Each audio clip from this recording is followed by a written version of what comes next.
My God. Uh, so hello everybody. By the way, were you guys hearing what I was just saying a while ago? Because I think I was here No, talking Terry, no, and my literally just there ask what going on. No. and my mic was muted. Hey, people, I swear, you know. I swear. I swear. Oh God.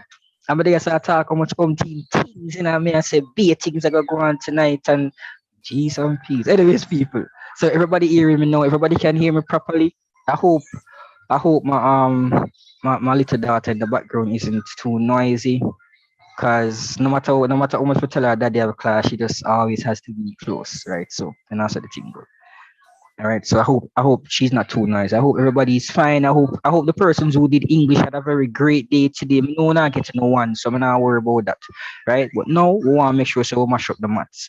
So out of everything that I was saying a while ago, I'm not gonna remember everything, but one of the most important things I was saying is that I have to stop at a particular time to sort out some family business. So I have to stop at that time to sort out some family business. So I'm gonna stop the live stream at that time. All right. However, for the persons who are going to be up a little bit later tonight, I'm going to send a Zoom link and password in the chat, YouTube chat, and the live chat right here in Zoom that you guys can link up with me about probably about an hour after I finish with you guys today. So if anyone is still up and don't have anything to do, you can just jump on that. Some of you guys have my number, so you can contact me and we can talk. All right. But let's go here now, people, because if me follow them people, must stay and let in everybody, because the admin is not here with me tonight either with everybody, so me I feel do everything by myself, letting people watch the chat, look on the YouTube chat, do this, do that. So just bear with me a little, all right? So I have to be doing everything tonight. All right. So, anyways, crunch time run through. And again, it is a run through. Me not teach the principles them. Me just a run through stuff. So people don't kill me. If you and I'm gonna say if there are certain things where you don't know at all, boy, you have to just try your best to go up on YouTube, watch some videos and try your best to see how much you can get it and practice up some of that tonight. Right? Because I've just been doing some run through some past paper examples, but I will still give you an overview of the principles. So these are some of the things that I just want to try my best to go through today. Because these are some of the things that the students were telling me that sorry, you know, so them thing we want to go through. Plus I know on the thing that we were given that these are coming on the exam.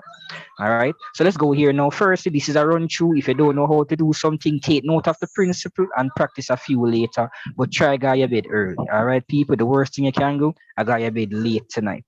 Next, if you don't know anything at all, then you're probably gonna have to sign up with me to do the exam again in January or next year, May and June. When I go around the thing, I just saw the thing set, right? Honestly. And for anyone who has deferred the exam till January, or if you do the exam now in June and you're not successful, and then you plan to do but the exam in January, all right, you plan to resit in January, you can sign up for my guaranteed one program. right? So a guaranteed grade one program starting the end of July or the first week in August. So from August to December, and by then time, the ones you sign up, you're more sure if you get your one for the January exam. All right. So let's get straight into it now, people. So the first topic on the list today, functions, relations, and graphs, right? And more specifically, we're going to be focusing on, hold on, let me mute these mics. So more specifically, we're going to be focusing on coordinate geometry. All right. And so coordinate geometry there, things like gradient, and that is represented by the letter M. This is the formula right here. And for the persons who are here in YouTube, you pause the video afterwards or whatever, you write down your formula. Those persons who are in my class, and so you can get the document later. All right. Midpoint of a line, the point that is directly in the middle of a line, and you can remember this word, point of bisection. Bisection. Formula, that's the formula. Length of a line, that's the formula. Equation of a line, the general form of a linear line, which is a straight line. This is the equation: y equals mx plus c. Y is the y coordinate, m stands for the gradient, x is the x coordinate, c is the y intercept. And I'm talking about all of those things now because when we start work out the question, that is it. So over here now we have a few little important things to make note of, right? So x coordinate always comes first. Please remember that when you see y2, like over here, it simply means the y coordinate at the second point. Y1 is the y coordinate of the first point. X2, the x coordinate of the first of the x second point, sorry, and x1, the x coordinate of the first point. Another thing to important to know, two lines are parallel if their gradients are equal, two lines are perpendicular if the product of their gradients is -1. All right. So please make sure that you guys know that. All right. So let's go through here now. So first question. The line L passes through the points S, 6, 6, and T, 0, -2. Determine 1, the gradient of the line, 2, the equation of the line, 3, the midpoint of the line segment TS, and 4, the length of the line segment. All right, and people, you saw me show you the principles right there, the formulas right there. So I'm going to give you guys about like 2 or 3 minutes, then I run through this. So as quickly as you can, start to work out these questions and see what you would do based on what you know. All right, so let me let in these people who are in the waiting room in the meantime.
All right, ready? And people, remember that you can send your answers in chat, both in the YouTube chat and also in the Zoom chat here. All right, and people, share this link with a friend. Right, you're not really the Zoom link because I would prefer to get the views on YouTube. So share the YouTube link with your friends. All right. Although if your friends have come on the Zoom, I'm still gonna let them in, but share the YouTube link with your friends. And again, I'm going to say this for everybody who's here for the first time. Please subscribe to the channel. That is the least you can do for being able to come here and come get some free mats tonight. All right. That's all I'm asking for you to do. Please subscribe to my channel, and I still have only gotten one new subscriber so far. What is the name? I sent the link in the chat. I'm going to send the link once more again.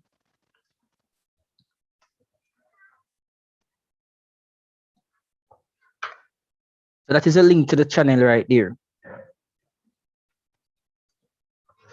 All right, so let's go straight into this now, people. So the line L passes through the points S66 and T02. And if you remember what I wrote at the top about x2, y2, x1, y1, then you're supposed to see where they're falling in right now because of two different points we have right now. All right. Determine 1, the gradient of the line, 2, the equation, 3, the midpoint, 4, the length of the line segment. So let's see, how would we work out this question right here? Get my tablet. All right, ready up. So how do we find gradient now, people? What's the formula? What's the formula? And it is m. M is equal to M's mx plus c. mx plus c. No, the gradient of the line. And I showed it. y2 minus y1 over 1. y2, no, that's over 2. x2 minus x1. So y2 minus y1 over x2 minus x1. All right, hold on, the people. Come here, about 50 million people in the waiting room right now. It's like the match I crashed the computer. Laptop. Too many I send them persons. man, sir. Sir, I see some YouTube No problem, views man. of Y2 over y2 minus on. Yeah, man, people, send them in. All right. So y2 minus y1 over x2 minus x1. People, when you're forwarding, please just mute the mic for me, please. Please just mute your mic for me, please. All right.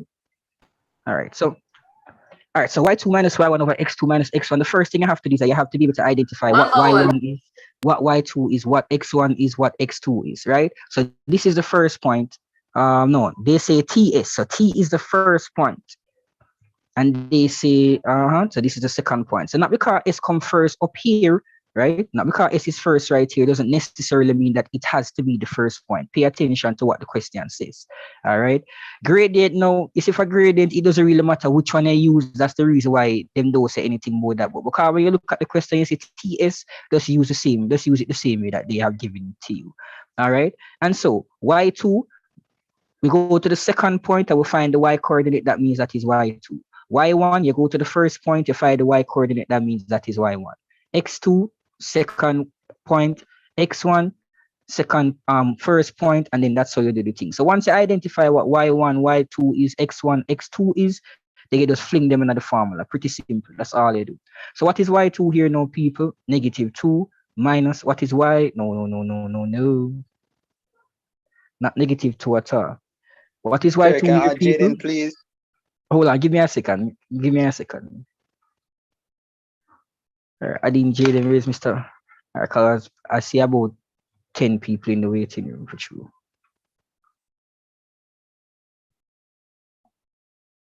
All right. So he should be back inside now. All right. So Y26 minus Y1 -2, and people, please pay attention to when the signs them, right? This is -2, not because you see a minus sign right here. Don't mix up this minus sign with the negative sign that they already have up here. All right. So 6 minus y1, which is -2. Why is this? Why this almost a shaking and again, all because I felt. Hold on, letting in all of these people. The admin needed to be here. She ain't here tonight. All right, x2 now 6 minus x1 0, and then you work out what you have. So what do we get for the top right here? Those 2 minus me say you're going plus. So 6 plus 2, that is 8, over 6 minus 0, that is 6. And then you divide each of these by 2. You're going to simplify right here. All right, and again, people, I again, people, when you enter, just please mute your mic. All right, just please mute your mic, Summit, please. All right, so I'm beginning. Just mute the mic, Summit, please. All right, too many.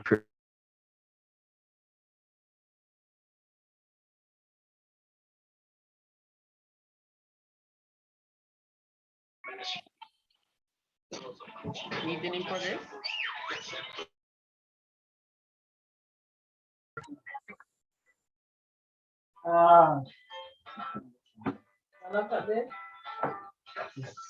No, but you did. It's like we're like 1,000,001 people in the thing right now. Jeez, P. All right, people, we're ready back again. So the Wi-Fi is more shaky, but the Wi-Fi now stop for tonight. Right, and people right now we have 50 odd people in the thing right now. So big up to everybody who's here. Right, and oh God, look, I'm probably gonna need to call. I'm probably really gonna need to call the admin right now because I can't manage reality so with the people one time. Me one can't do this right now. All right. So, anyways, all right. But in no matter that, about the people, they were ready for help. Everybody at all, right? Everybody ready is ready for help. All right. So, anyways, the gradient of the line L. Da da da. So we get the answer 4/3. So what I might do is that I might have to set somebody in here as a co-host so that you can actually deal with letting in the P for them for me. All right. So because too many persons right now. Too many persons right now. Hold on. Come in for this run this and this annoy me. For a second. Hold on. All right. I'm gonna find when I'm a student then. Oh no, not. There we go. All right, Mr. Jaden, please. You go realize it, Mr. Jaden, Miss Indra. When you just when I go realize when I go start see the thing them come up on the phone. But that's whenever I see somebody come in, just let them in for me. All right, may I beg you please, and as well, sir, accept all of them. and yeah, man, no matter, just accept everybody on this. All right, just accept everybody. All right, so thanks, and you as well, Miss Kimberly, as well. You people also have the power to mute. You people also have the power to mute them as well. So please, so let's match up that for me, please. All right, because Managa can. All right, so thanks. All right, so people, everything's supposed to run smooth now. So the only thing I will look at is the chat, and I will respond to people in the chat. All right, so thank you guys for that now. All right, so let's go back over what we just did. So it says determine the gradient of the line L, all right? And we know the gradient formula y2 minus y1 over x2 minus x1. Y2 is 6 minus x minus y1 is -2. When we do that, we get 8. X2 is 6 minus x1 is 0. When we do that, we get 6. 8/6, that's the same thing as 4/3. So that is what we got for our gradients right there. Next, the next question now is talking about the equation of the line. Right, the equation of the line. And the equation of the line, the general form is y is equal to mx plus c. And as I wrote above, y stands for the y coordinate, x stands for the x coordinate, m is the gradient, and c is the y-intercept. Turn that down, please. And c, Rashina, turn it down, and c is the y-intercept. All right. So when it comes to the y coordinate and the x coordinate, you are the one who decides. So you choose any y coordinate or any x coordinate that you want, right? So that means you can choose either s, you can choose either t. So what you need to do is that you just need to tell them what you're going to be using. So I'm going to tell them, all right, which one am I going to use? Let's say I feel like we use t. So using t, and t is 0, -2. All right. So if we're using t right here, right? This formula, what am I going to put? What am I replacing y with? What am I supposed to replace y with? Sir, the y in the coordinate. Any y in the coordinate. Yes, no, but again, we're using t. So what are we going to replace y with? -2. -2. Oh, t. -2. -2. So we're going to have -2 equal m stand for again. Then 4/3. 4/3. And what is 4/3? 4/3 is the The gradient. The gradient. So M stands for whatever the gradient is, right? So, but for our question here, our gradient was 4/3. 4/3. All right. So our gradient was 4/3, and then it says multiply by x. What is x? Zero. The zero. 0 5. plus c. You don't know. Yeah. You don't know c. X can be 6 to those, sir. X. You always have to find c. All right. So you always have to. You Which chemistry can? always have to find c. X can be 60, and somebody's asking me, sir, why -2? Look at the point. The point is t. We're using the point t right here. The point is t 0 -2. That's the reason why we're using -2. This says y. X always comes first. That means 0 is the x and the y is the -2. That's why we have to use -2 here. That's why you see the x, the 0 there, and that's the 0 right here. The 4/3, the gradient, so the gradient right here. And C tier M. Remember that gradient can also be represented using the letter M. All right. All right. So for the persons in the YouTube chat, sorry about that. Give me a sec. I'll be looking at you guys soon. I will just try to sort out some administration stuff. All right, so the next one now. So the equation of the line, so we don't finish it. So we need to figure out what C is. So -2 is equal to what is this times that? Anything multiplied by 0 gives us? 0. Anything times 0 gives it? 0. So 0 plus 0. C give that, and then you add that gives C. So what is C equal to? -2. -2. All right, -2. But then look at this. So I'm going to do something like I'm going to do the same thing, but this time I'm going to use the next point. S is 6 and 6. So let us try this. And if we do this correctly, what that means is that we're supposed to get the same answer. So let us just try to match this up quick and fast now. We'll see what I go on. All right, what is y? What will y be? 6. 6. All right. What is the gradient? It is the same gradient, the 4/3. What is the x? The x would be 6. And then what is c? We'll just see if we're going to get the same c. So remember, we have to get the same c if we do correct. All right. So let us see what go on right here. So now, so 3 into itself 1, 3 into 6 2. 6 is equal to what is 4 times 2? 8 plus 6. Then what do I do right here? How do I solve this equation now? When I'm a grade 1 student, then how we solve this equation? Say transposing. All right, and that is the word that I am looking for. And why nobody talk about bring over transpose. When you transpose that, you get negative. What is 6 minus 8? Is it the same -2? All right, or make C the subject, Yes, same sir. thing. Yes, Yes. sir. So when we Yes, sir. transpose the -2, all right. And so you guys see that this. Yes, sir. So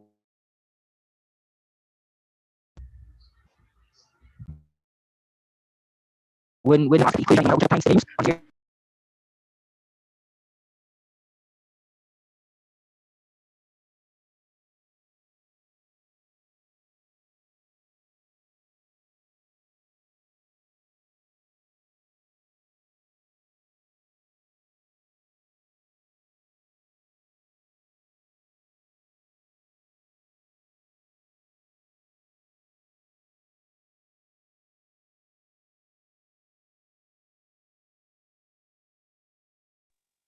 Boy, say gone, you know.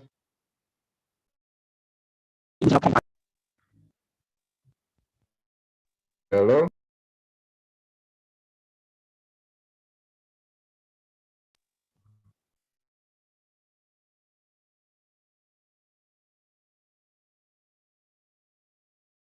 Over the man, Yo, guy. so much people have come from, I man. don't know about Around 200 people there, man. though. Yo, Joel. What if everybody, sir? Oh, brother, no go on. Yo, I pre. Go away, make You don't know make come fully back just active in now. that. Fully, brother. Serious Fully, time, fully. man. Crunch I time, serious man. Yeah, time Right now. now. I Crunch swear now. time, man. I know yeah. game, man. I know game.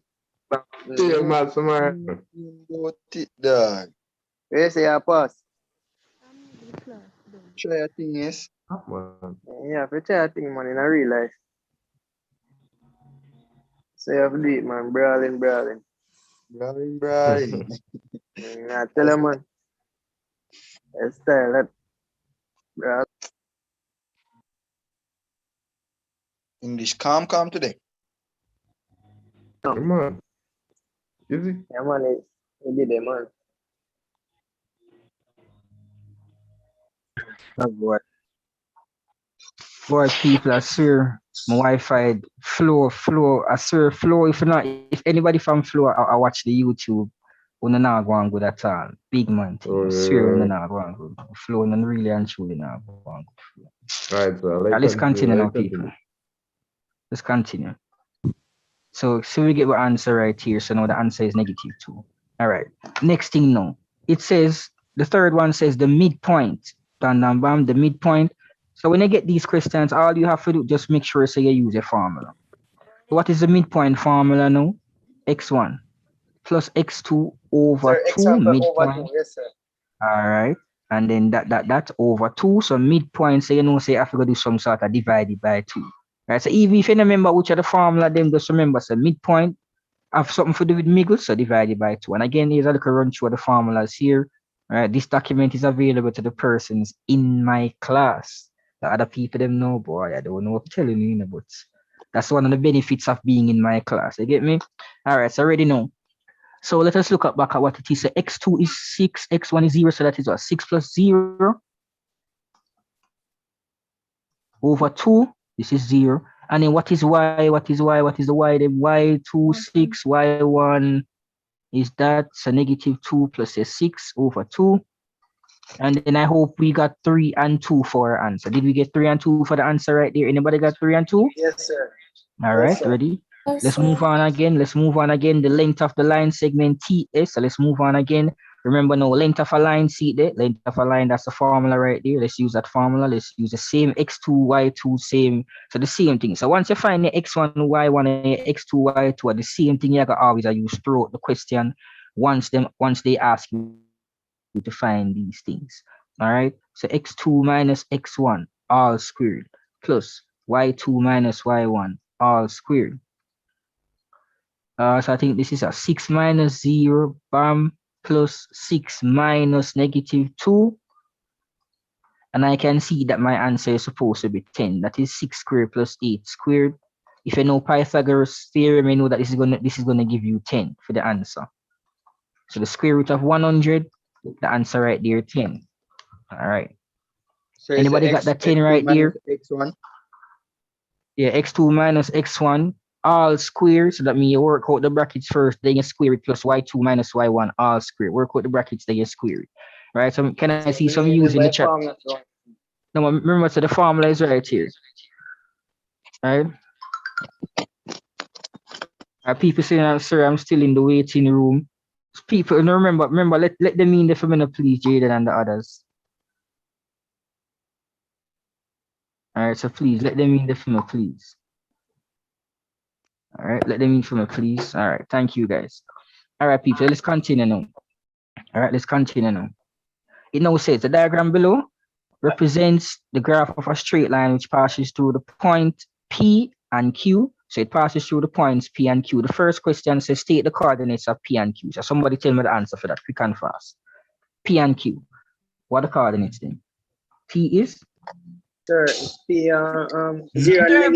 0, 0 and -3. 0, -2. Oh, 0 and 3, not 0 and 0 and -3. 3, 0 and 3, yes. All right. 0 and 3. 0. All right, -2 and 0. All right. So see now, people, your time now, 1 minute, quick and fast. Two things up. 1 minute, quick and fast. The gradient and the equation, quick and fast now, 1 minute.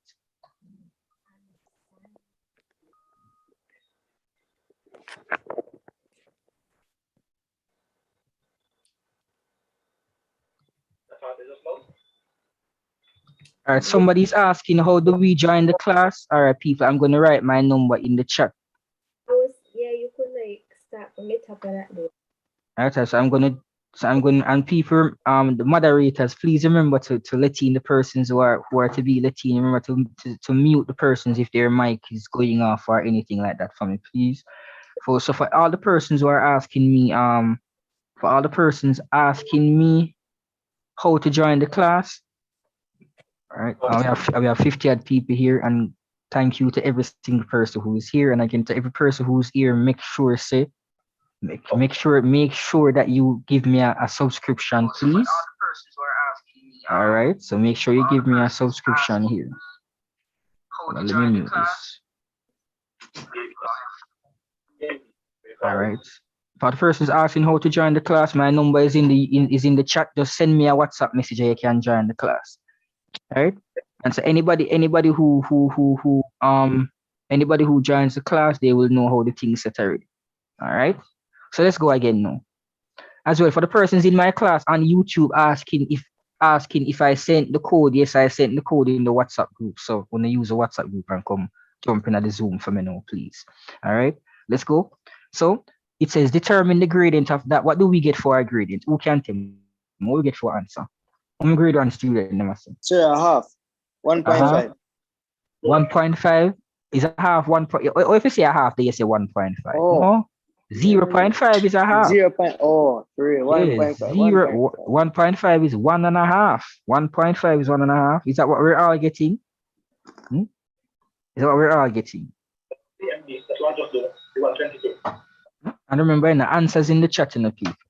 Right? So answers in the chat if you need to. The question, Aiden. Well, one I mean. All right, so we're right here, so no. All right, so what's the gradient? Remember, no gradient, y2 minus y1 over x2 minus x1. I'm not going to label it, but they said PQ. Who can tell me what is y2? What will be y2? So 0 and 3. 0 minus 3. All right, well done right there. That's all that Miss Indra. Over what is x2? When you say x2 minus x1, what we get for that one? -2 and -0. -2 minus 0. Minus 0. So what we get for that now? -3 over -2. And that is indeed 1.5. 3 over 2, 1.5. But I would leave it as 3 over 2. So don't change it as an improper fraction in this case, right? So leave it as 3 over 2. All right, well done right there. Oh, I remember someone left the space for work it out, then you say. So leave it right there, sir. So that is that. So m, which is the gradient, we got 3 over 2. All right, so 0 minus 3 over -2 minus 0. -3 over -2. Please remember, negative divided by negative always gives you a positive. So positive 3 over 2. And because we're doing coordinate geometry, just leave it as 3 over 2. All right, that's the best thing to do. The next question now says the equation of the line. Oh, hold on there. I just remember that I didn't write the equation of the line right here. So where is it? I just found C. And see people call me have so much things, so much on it, me have to deal with, me have to let in, that's why, you know. So let's go back to this quickly. So we found what C was. All right, so we're looking at this question. We found what C was. They want the equation. What we do now is that since we know what the y-intercept is, we now say y equals, right, the gradient that we got for this one right here was 4 over 3 x plus whatever C is. All right, so let's go back to this that we're doing now. So the gradient that we got for this one was 3 over 2. This question now is asking us for the equation. Once they ask us for the equation, y equals mx plus c. And just remember that the y stands for y coordinate, m stands for gradient, x stands for x coordinate, and c stands for the y-intercept that you always have to find. So let us go to this now. P and Q, as I showed you with the question before, it don't matter which one of them you use. So anyone at all you want to use, you can use that. I am going to use P here. If you did use Q, you're supposed to get the same answer when me get. So if you not get the answer when me get, that means that you did something wrong and you need to look back from what you did do. So this is P, which is 0 and 3. So the first thing I'm going to tell them right here, so that they know definitely so P may I use. So using P, 0 and 3. All right, ready now. So what is Y? Y is 3. All right, equals, what is the gradient? The gradient we just found, 3 over 2. What is the X? The X would therefore be the 0 that comes first plus C. Right, and 3 equals anything multiplied by 0 gives 0 plus C. So what is C equal to? C is equal to 3. And so what do we do here now? Therefore, the gradient the equation y equals, right back the gradient, 3 over 2 plus, right, whatever C is, plus 3. Anybody got that answer? Yes, sir. All right, well done. All right, so we're moving on to something different now. So use in the chat if you understand what we do so far. So if you understand what we do so far, give me some use in the chat. Let me see some use in the chat. Let me see 52 people here. So let me see how many use I'm going to see in the chat right here now. All right, and both chat, YouTube chat, Zoom chat. Let me see some use in the chat. All right, that is looking nice, looking nice, looking nice. That means that we can move on now. Let's move on again. Bam. Next principle, linear programming. All right, Hold on, sir. people. Whenever the find the value of the T1. Oh, jeez and peace. Oh, me I try move so speed. Thank you, thank you, moderator. Thank you.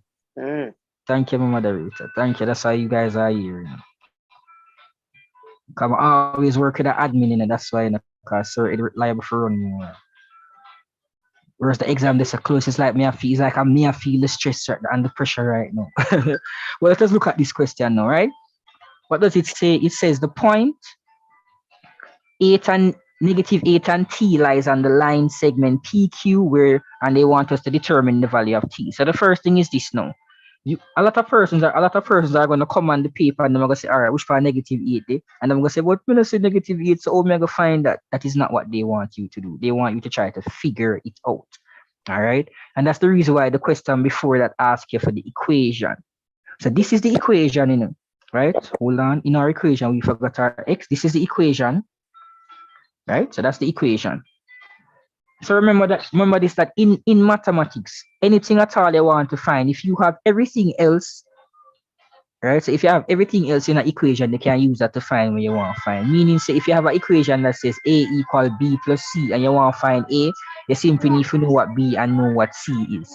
If you want to find C, you need to know what A and B is, and so forth and so forth. All right. So they say negative 8 and T. What you guys need to realize about this is that for what they gave us right here, right? So negative 8 and T. What is the 8 representing? What is the T representing? Right? 8 is the? 8 is the? 8 is the what? Correct? No, 8 can't be the Y. No. Always comes first. Which one always comes first? X. 8 is the X. T is the Y. So therefore, what are they asking us to find? They're asking us to find the Y. See the equation here? See what them one will find here, Y. So let us go here now. To start with our equation, Y equals 3 over 2 X plus 3. So Y, that is what we want to find. But what am I going to do here now? What am I going to do to the X? And put negative 8. So 3 over 2 times negative 8. All right, okay, so you go. Anyway, yeah, so you go substitute. Yeah, man. Is that a T or E? T or E, that's a T. The question gave us a T. People may write very bad. If you're in my class from September, you're used to the ugly handwriting, but I know. But if for the first time you see it, oh my Lord. All right. If for the first time you see it. All right. Well, let's go here now. So let's continue. And for the persons who are in YouTube now, if the screen looks a little bit blurry, what you have to do is that you have to change the setting, the actual YouTube settings. So change the YouTube settings and increase the quality of the video, and you will get a clearer screen and everything. So let's continue now. Right? What do we do here now? 2 into itself 1, 2 into negative 8, negative 4. So Y is equal to, what is 3 times negative 4 now? Negative 12 plus 3. 12. What's the answer? Negative 9. Negative 9. All right. Negative 9. Does everybody understand that? Everybody understand that? Everybody understand that? Some you in the chat if everybody understand that. All right. Yes, I do it one more time. Let's do it again. Bam. So again, the question says the point negative 8 and T lies on the line segment. Yes, if it once it depends on the line, it means that it is always going to have the same gradient. So any point on the line, so the gradient is basically for the entire line. So any point at all you look on the line, it is still going to use the same equation. That's basically what it means, right? And again, just a little run through, so I'm just trying to explain it as quickly as possible. All right. So since they gave us the point and we know the equation, what is going to happen here? So we know the equation. There's the equation. We know that this is the point. We can use the equation to figure out what the relationship is, right? So basically, the equation is basically the relationship between the X and the Y. right? That is how you have the relationship between the x and the y. So since they give us negative 8 and t, bam, negative 8 and t, they want us to find y. So you just draw for the equation where you know. All right, so the equation here. And all I need to do is that if I wanted to find x, all I needed was the y, right? If I want to find y, all I need is the x. So they gave me the x, so we'll just plug the x wherever the x is. So quick and fast here. What if I gave you this point? Somebody find the missing point for me, which is m. So I'm going to call the point m. And what if they gave you y as, let's say, 15? Somebody tell me the answer for that. Okay, when we fit this, So let's see if somebody can work that out quick and fast. which is we look at it as All right, so quick and fast. So same, so this and this is for the same question here. Same equation and everything. But what if instead of the negative AT, they gave you M15, meaning, so what if they asked you to find the x coordinate this time around? What would you do? Working? Yeah, man. PEPSI. You don't do any work from morning. 212. Okay, you know something. All right. You don't do any work. Anybody? Not seeing that answer yet. Anybody? You don't do any work from morning. Yeah.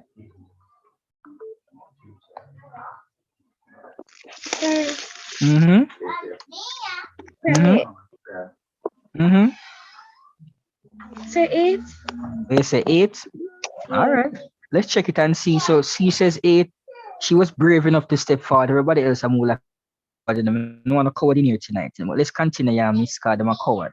So y equals 3 over 2x plus 3. And then the key thing to this, you want to know the reason why so much of them are coward, because they don't know how to solve an equation like this. So you can't pass the exam unless you know how to solve every type of equation. So let us work this out now. What do they give to us? That's the key thing, you know. They want us to find m, which is the what? The x. They gave us the 15, which is the what? The y. So all I'm going to do for this one is that I just simply replace the y with the 15.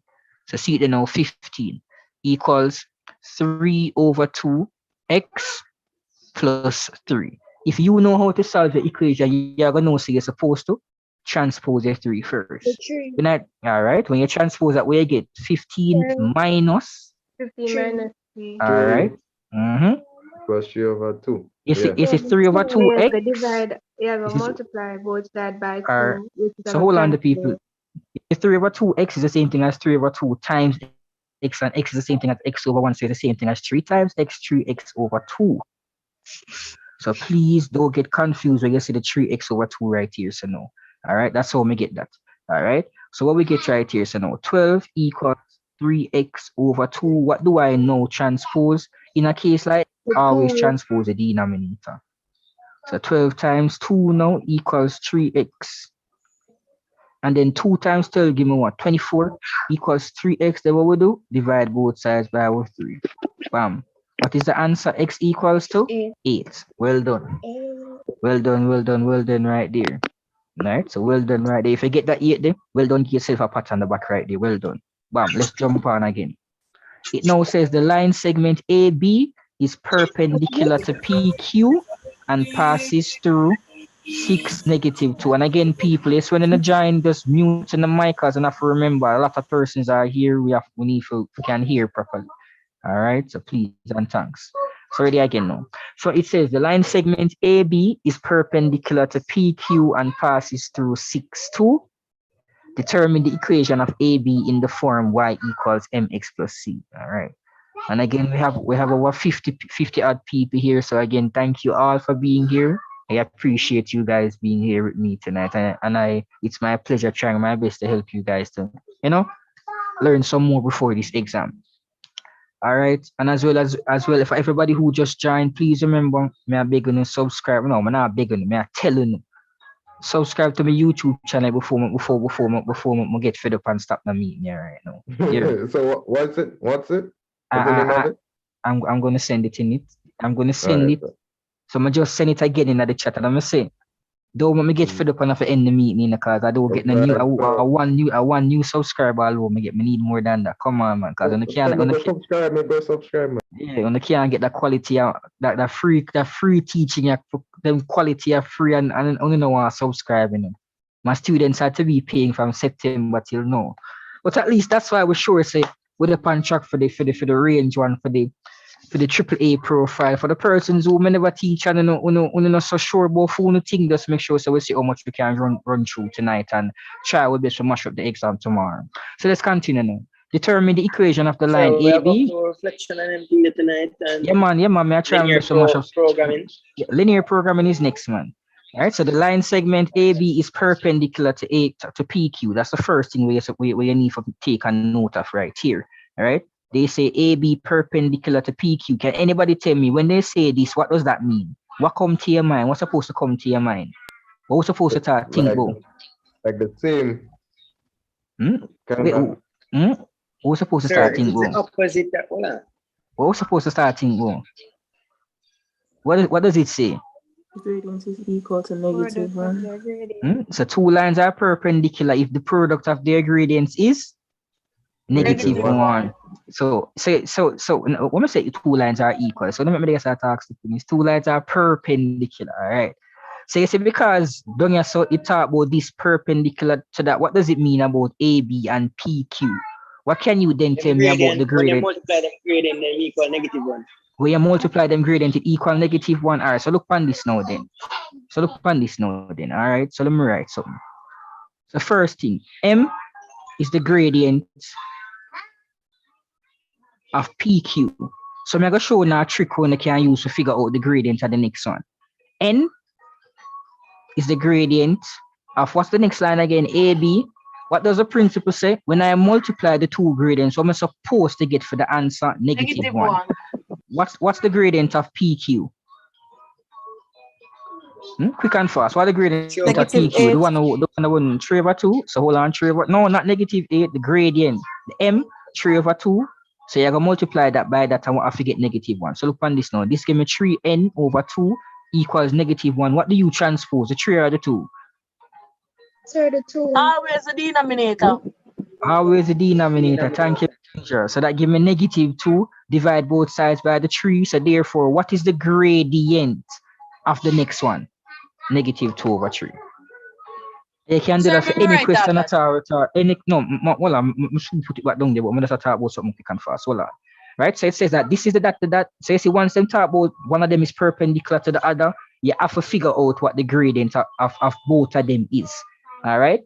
So that's why I would do this now, because we therefore had to figure out what the gradient of that one is. But before we do that, you have to write a little statement them so that the persons who are marking the paper know where they stand for.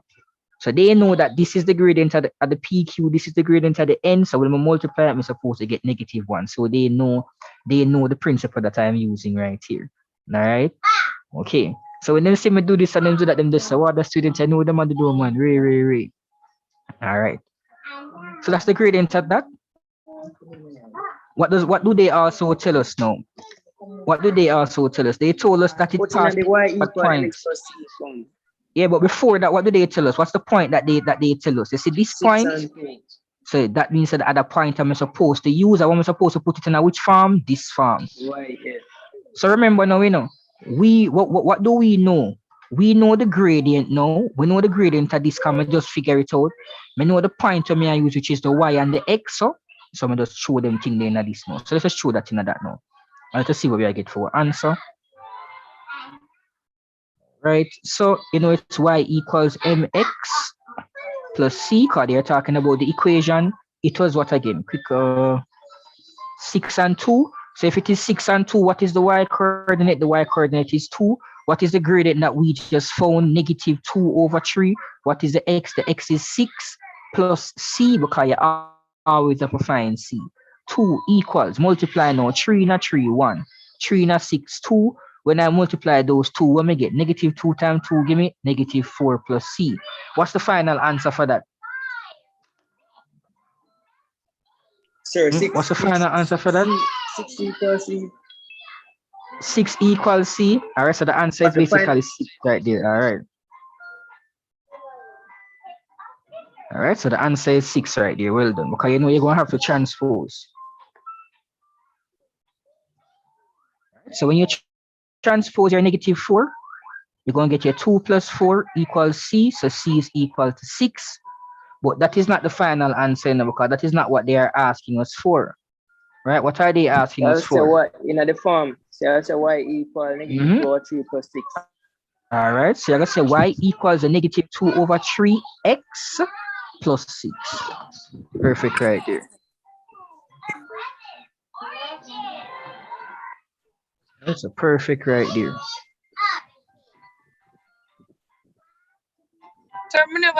Can go back, please. And again, people, this is a run through. So I'm going to just run through this quick and fast because we need to move on. All right, so again, it's the same thing we did from before. The same thing we did the right test, the same thing we did done here. So the only thing is that we had to figure out the gradient first. So this is the gradient that we're using, and the gradient always stand for the m, y, and x. Where the y and the x come from, the y and the x come from right here with them tell me. Remember, say x come first, so that's why 6 are the x and 2 are the y.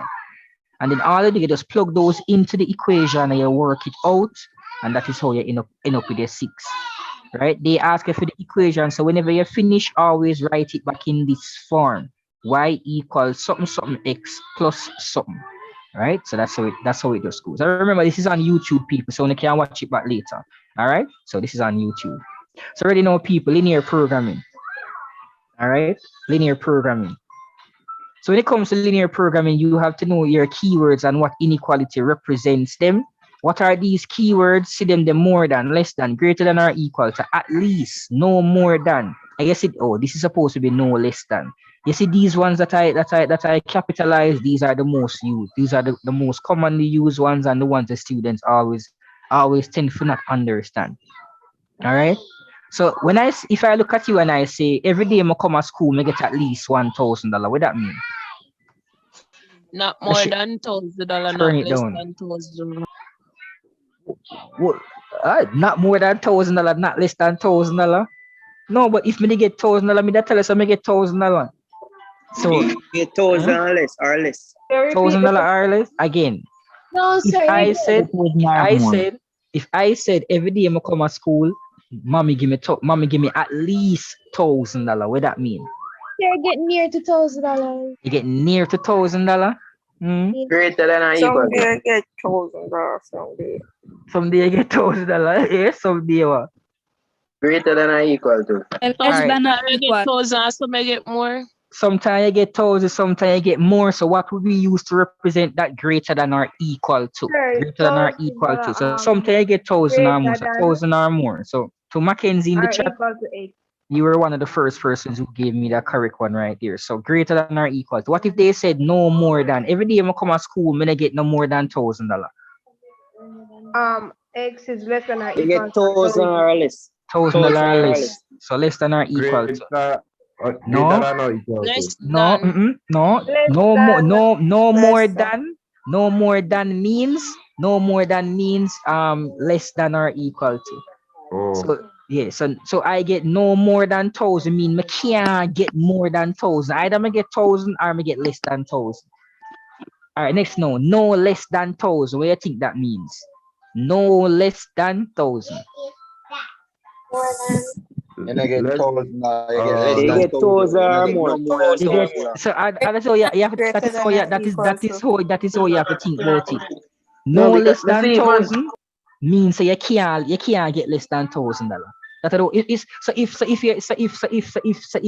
you do a work and a man supposed to give you money, I tell you say, yo brother, I tell you no charge, you can't give me no less than $1,000, brother. So obviously, so think about it that way. If you tell the man that he can't give less than 1,000, sorry, it offer more, can't less. No, it can't. It not offer more. It can be $1,000, but it just can't be less than $1,000. And so since it can't be less than 1,000, it has to be 1,000 or more, which means what? Greater than or equal to. But if you see the word exceeds, what do you think that means? More than go over. So which one would you use? And these are the symbols that you have to use whenever they use these words. These are the symbols. Greater than, you would use greater than. All right, so people, make sure you have a graph paper because we're gonna need a graph paper for this. Right, but these are the steps. May I give you a minute for screenshot it? May I give you a minute to screenshot it? These are the steps. I'm giving you a minute to screenshot it. These are the steps. Sir, we need graph paper. Yeah, man, you need graph. You can't draw this without graph paper. It's supposed to have graph paper and people. Come on, man. All right, I have my graph here, but you need to have graph paper as well, people. All right. So it says represent each condition or constraint given using a linear inequation. So these are the 4 steps that you use to do any linear equation question. No. And so I'm here teaching people. My daughter is just here eating off all of my dinner. So it's all fine. So I just have to sit here and watch her eating off all of the food. But don't worry, people, I'm right here getting food as well, food for thought for me right here. My earphone? No, I'm not see an earphone. I'm not see an earphone. No, I'm not see. Well, let's go now, people. These are the 4 steps. Let's run through it and let's move on now, quick and fast. So the first thing is that anything them tell you. So you see them look at you and them say, yo, the person is supposed to get at least 5 plum. It means 5. It means greater than or equal to. So it just simply whenever want anything at all them give, you just simply use your inequalities, these things to represent it. Then you're going to use table of values to represent each of these inequalities on the same graph paper using the same scale and axes. Mark off the region where the solution sets of the inequations intersect. And then answer the different questions given using the region identifier. Blah, blah, blah. So you can screenshot that. All right. So people, here's a question that we're doing right now.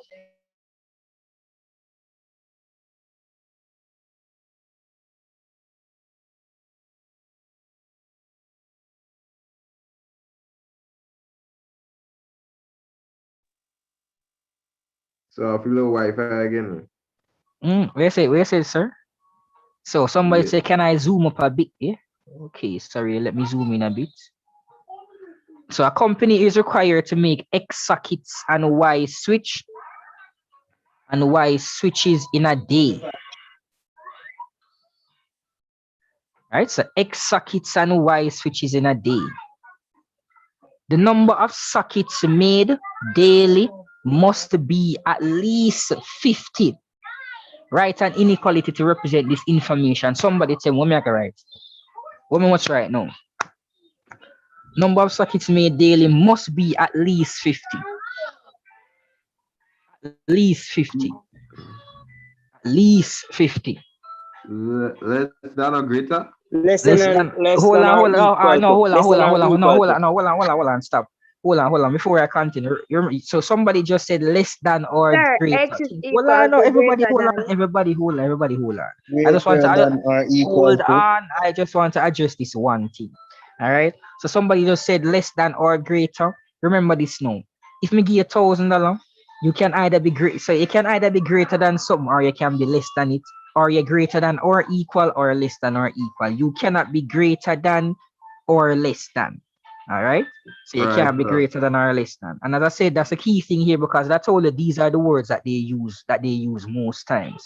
Right. So you see whenever we finish, if you don't fully get the words, just go back, watch back over the video, listen back over the part here. That's the reason why up here I started by making you guys telling me what each of these words would represent. So at least means greater than or equal to. No problem now. So since now the question says the number of sockets made must be at least 50, we know for a fact that we are using which of the 4 inequalities greater than or equal to. All right. But what is it now? It's about which of the letters am I supposed to use? Which variable? Is it supposed to be X or is it supposed to be Y? X. Oh, you know, sir, X. Why does it have to be X? X equals socket. It says X sockets and see that the question says sockets. So if you use Y right there, so you done gone wrong already. All right, so 50, and so it's X which is a socket. So X is greater than or equal to 50. Next, the number of switches made must be more than 120. Y greater than 120. Greater than 120. Y greater than 120. All right, not bad. But let me just say this, right? We always recommend that we would recommend, right? Recommend using one of the ones with the equal sign. So if you're greater than, if you have to be more than 120, then you are at least how much? 120 or more. No, listen me now, listen me. If you have to be more than 120, then you are at least how much? 121. 121. Thank you as well, Miss Smith. I saw that in the chat. All right. That's me. So you are at least, and if you are at least 121, what does at least mean again? What do we use to represent at least? Every day I come to school, I get at least $1,000. That Greater means me than or get equal. Greater than or equal to. All right. Okay. So greater than or equal. So y is greater than or equal to 120. All right. So that is our inequality for that one. It now says each socket is made from 6 components and each switch is made from 7 components. So based on that, so socket 6 components, how you think you'd represent that? Socket 6 components. Socket 6 components. Equal 6. Equal to? No, not equal to 6. Right, so socket 6 component, what you would do right here is that this would give us 6x. Yeah, All right, so so therefore what would we do? Yeah, so what would we do for this one now then? Each switch now is 7 components. How do you represent that one? Y7.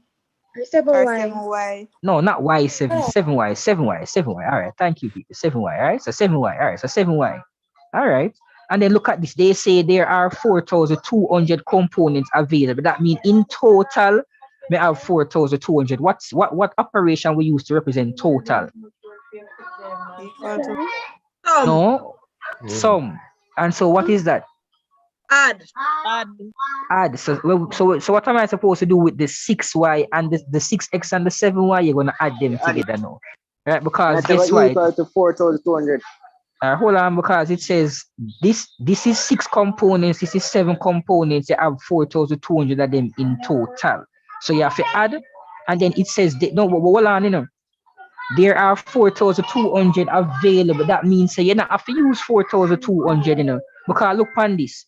Suppose I make one socket, right? Suppose I make one socket, which means that the x is gonna be 1, and suppose I make one switch, which means the y would be 1. I'm not gonna use 4,200 components. I would end up using about 13 components. So it's just a matter of the fact that I have 4,200 components in total, right? So you can use up to 4,200. So basically, what you would do is that for this one, it would have to be less than or equal to 4,200, because you can't use more than 4,200. You can't use more than 4,200. Whenever you're doing an inequality question, they are always going to give you information to come up with these 3 things, 3 inequalities. So whenever you're doing a linear programming, yeah, man. So you see linear programming, they're gonna always give you 3 inequalities. So just try to remember your words. I mean, at least so you know more than, and use those to help you. You see, once you come up with them 3, then the next thing is this now, which is what you can see on the screen. As you can see on the screen, all right. This part of it now, it says to draw the graph. So it says using a scale of 1 centimeter to represent 50 on each axis, draw a graph and label as S the region which satisfies all three inequalities. So people, you are going to draw a graph for me now. All right, I have a graph, but I'm giving you a chance to just draw your graph quick and fast. You're going to draw an L. So when I say draw a L, that means I don't want to see a T. You're not going to draw a T. You're going to draw a L, which means you're going to basically use the boundaries. Right? So the boundaries, all right, so you're going to be using the boundaries. I mean, this outer boundary here and this outer boundary here. So do that for me now, people, quickly. So how we are going to know which one to draw? Let's draw the L. Let's draw the L. Draw the L and then label it. It says 1 centimeter to represent 50 on each axis. So 1 centimeter to represent 50 on each axis.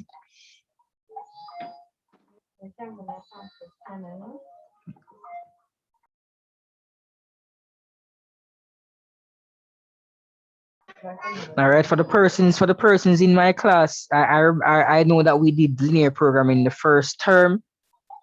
Please, I'm going to give you guys 5 minutes to test yourself and see if you can remember how to draw this. So, may I give you 5 minutes to just try it your best, try your best to see if you remember it. For the persons who have never learned this before, just make sure so you draw your thing properly. Give us 5 minutes and then I'm going to go through it with everybody. All right, but for the persons who are in my class, try your best to see if you remember how we did this. A good amount of months ago still.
All right. So let's go here now.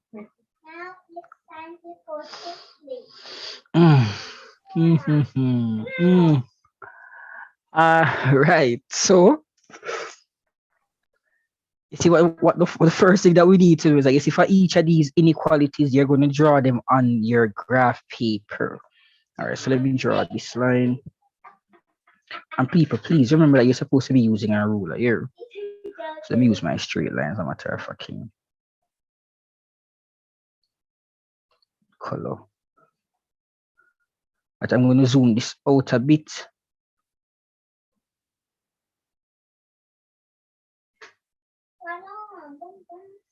I'm going to zoom this out a bit.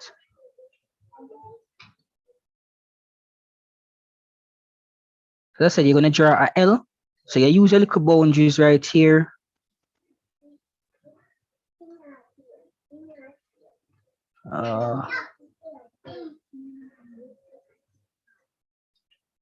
Right, so mine not gonna really just a perfect right now. Me I try rush it out a little. Right, so I think they said how many? 1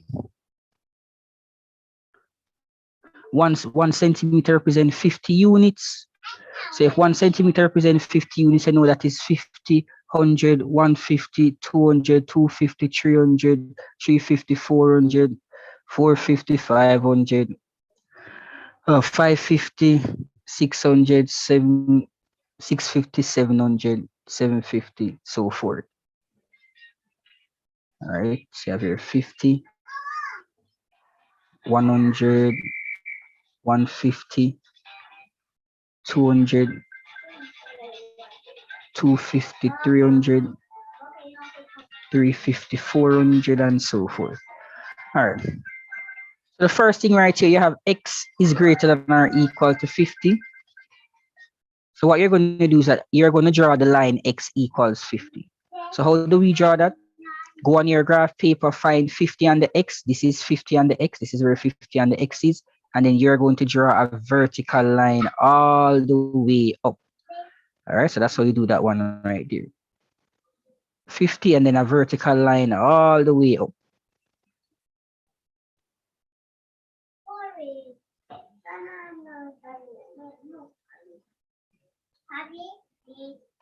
Then you label it. So this is x equals 50. Next, you have y is greater than or equal to 120. So you're going to draw y equals 120.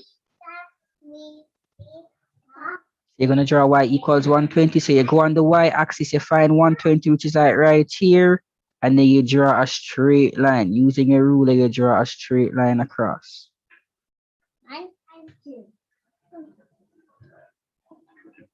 Then the next line right here, 6x plus 7y less than or equal to 4,200. All right, so this line right here, y equals 120.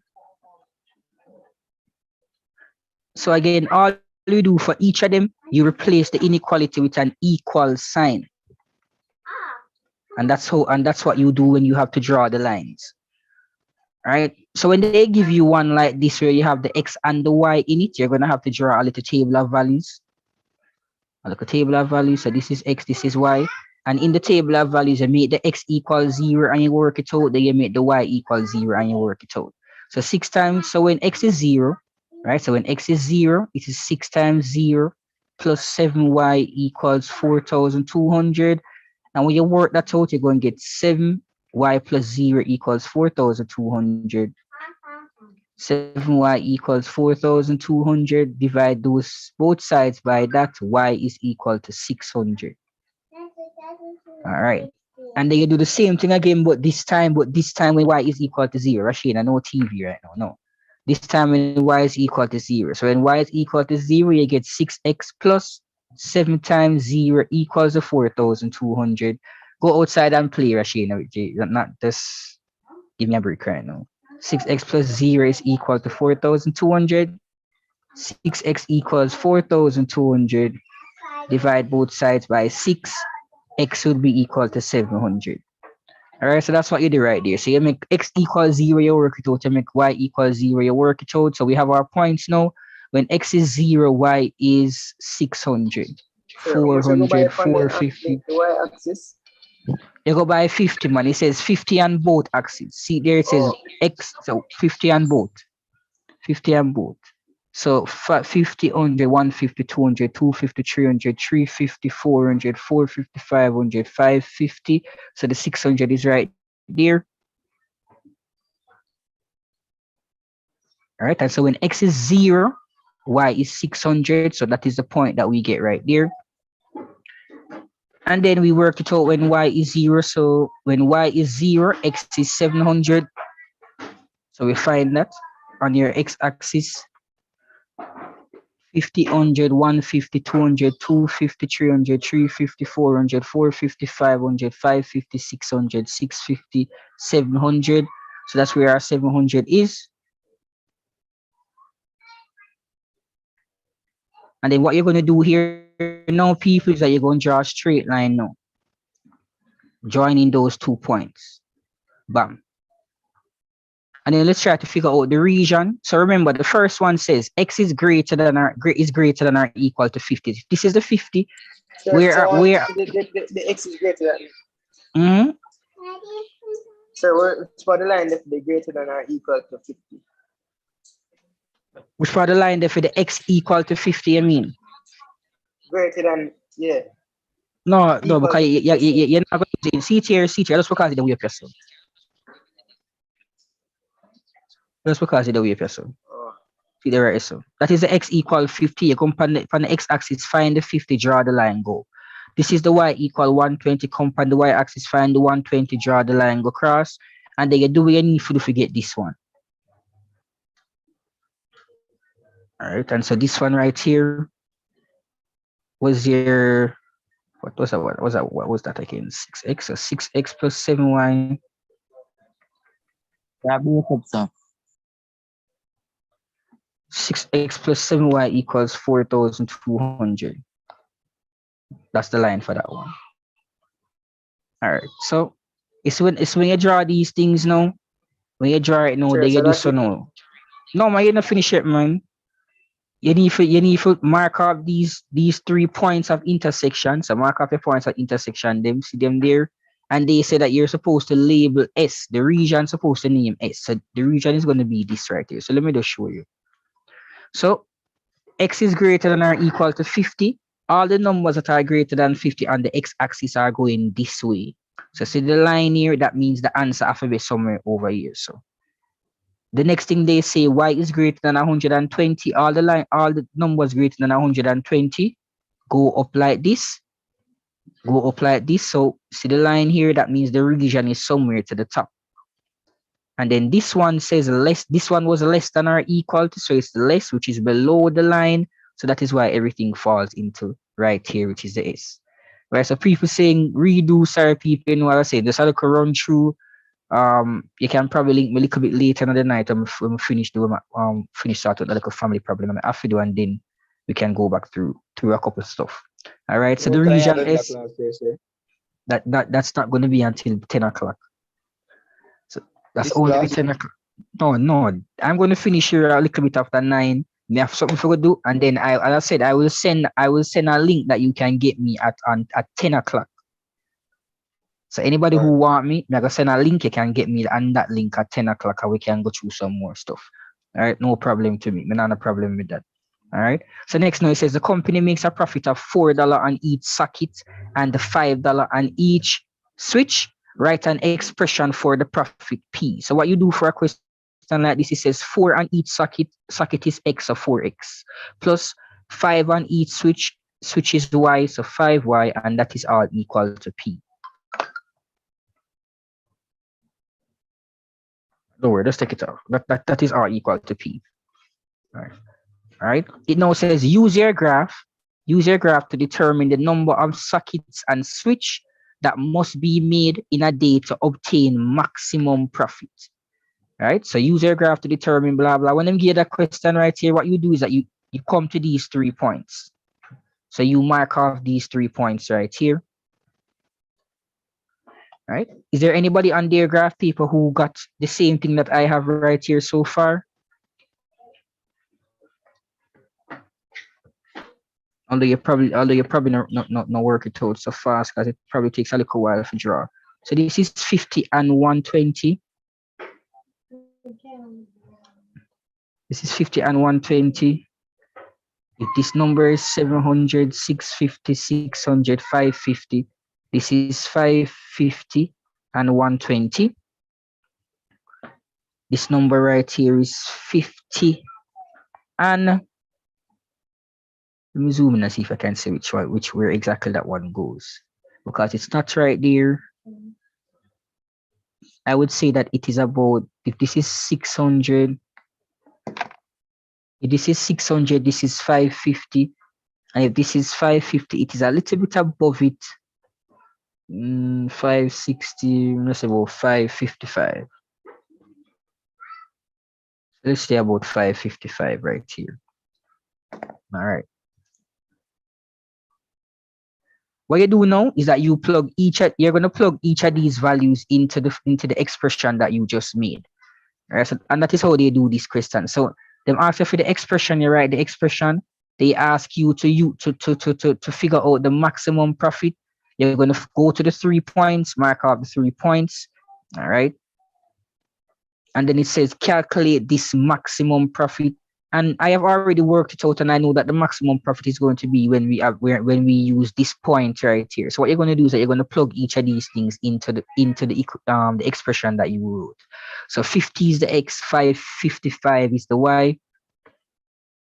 So all you're going to do is simply plug them in the 4x plus 5y that you have right here. So 50 is the x, and 555 is the y. And then you work it out. So 4 times that is 200 plus multiply that and tell me what are we getting for the answer. 5 times 555.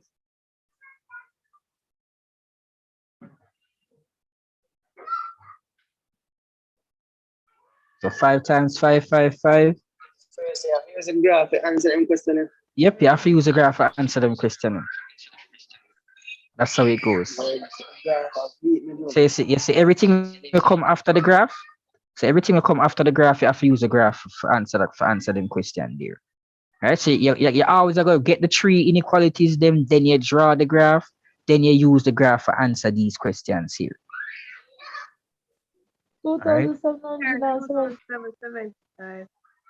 2,775, and then all of these just like you just add these together now. So that would be your answer for that part of the question, for that question. All right. So you add that 2,975. All right. And again, people, if you never remember how to do that, if you never learned that, it's pretty hard for you to learn that right now tonight with me just doing a run through. Sorry, with me just doing a run through. So you have to just watch it back on YouTube, see how best you can probably catch that. Are you try your best? Are you try your best? And you just yes. Can you repeat that? Yes. What were you saying?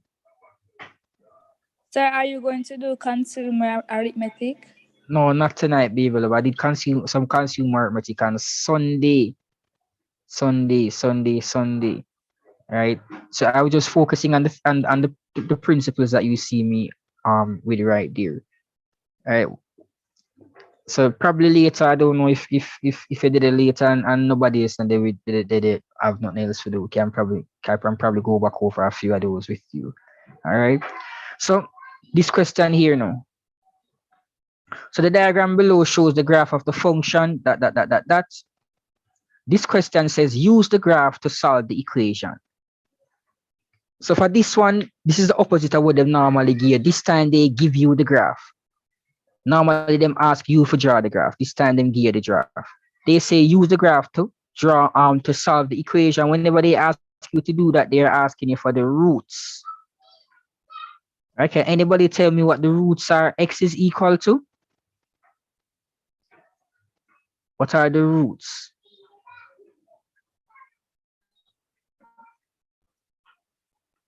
And the roots mean where it touches. All right. Where it touches the x-axis, so x is 2 and 4.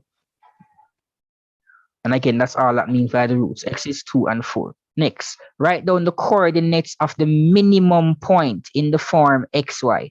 What are the coordinates of the minimum point, people? Sir, so when it has a use the graph to solve the equation, that's all you have to write? Yeah, so what else you can do? All you know, you remember, you know that to solve the equation is finding the roots. And when you have the graph, the roots are where it touches the x axis. Oh. So if they You say don't need to work use it the out. no, that's why them say use the graph. Because all them want you to do is just look on the graph itself and find the answer. So see the answer there. That's all you have to do. Next, write down the coordinates of the minimum point in the form xy. All right, what's the minimum point? All right, some people say three negative one. Yes, sir. 3 negative 1. All right.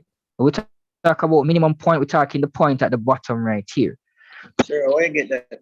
It depends on the graph. You don't know if it just did it. You have to just know. You have to just know that for this question here, you're not working it out. You just have to know that. Right. So you're not working out anything. You just have to work. Yeah. So minimum. Yeah. So but if they said maximum, the graph would be like this. If they said maximum, and the maximum point would basically be the point at the top. Right? The turning point. That's what they mean. All right, so that's the minimum. Oh shoot! So that's the minimum point right there. The next part of this question now. So you see, usually whenever they give you the graph, so if them give the graph, them almost 90% of the time I will give this for you. Write it in the form like this. Write it in the form like that. So x squared minus 6x plus 8. Bracket off the x's. All right, so bracket off the x's, you bracket off the x's. That's what we do. The next thing now, remember that when we talk about a quadratic, right? A is always a coefficient of x squared. B is always a coefficient of x. C is the constant. So the next thing that you do now is that whatever is the b, which in this case is 6, you're going to divide it by 2. So find a half of it, divide it by 2. Divide it by 2, and then anything that you get for the answer, you square that answer. And so when we do that, we're going to end up with 9. And again, people, you have to just know how to do these things because it's very difficult to teach somebody this thing and write this on the last day before the exam. All right. So for the persons who learn it already, if you never remember, then this would be a refresher. All right. So again, bracket them off. Find the b, which in this case, let me pay attention. In this case, it is negative 6. Negative 6, so that is negative 3, and then when we square it, we get 9. So this is what we're going to write now. We're going to write x squared, x squared minus 6x. Right, so x squared minus 6x plus, so this is negative 3 plus the negative 3 squared. So that is negative 3 squared. So plus the negative 3 squared, that is in the brackets, plus the 8 minus now the same negative 3 we just saw a while ago. And again, people, it is very difficult for you to just learn this right now if you never learned it before, or if you don't remember this, no time at all. All right, for the persons in my class, hopefully this is a refresher. All right, so now x minus 3 all squared, and then we work out the bracket, plus 8 minus 3 squared is 9. So x minus 3 all squared minus 1. Right, and again, that's just how we do that right there. This one says on the same axis, draw the graph of the straight line g of x equals x minus 2. If they give you g of x equals x minus 2, write it back with the y. And so y is going to be equal to x minus 2. They want you to draw the graph of that. So you're going to draw a little thingy here now. Watch this now. Get yourself a little table of values.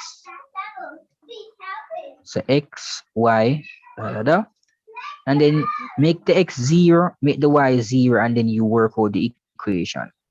So when x is 0, y is going to be equal to 0 minus 2, which is negative 2. Put the negative 2 in that. They do the same thing again, but this time when y is 0, so when y is 0, transpose that this time, and we're going to get x is 2. On your graph now, you see these points, you're going to plot these points on the graph now. So the first one, 0, negative 2, then we have 2, 0. So the first one, 0, negative 2, that is this point right here. And then the next point is 2, 0, that is this point right here. And then you draw a straight line through those points.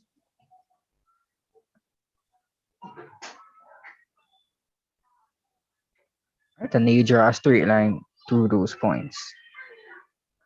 So that's what you do right there. So forget the line that they give you. So y is equal to x minus 2. Right, so that's what you do for this part of it. The next part that says hence solve the equation. So when they say hence solve the equation, remember once they use the word solve, it means that you're supposed to figure out what the value of x is. What is x equal to? All right.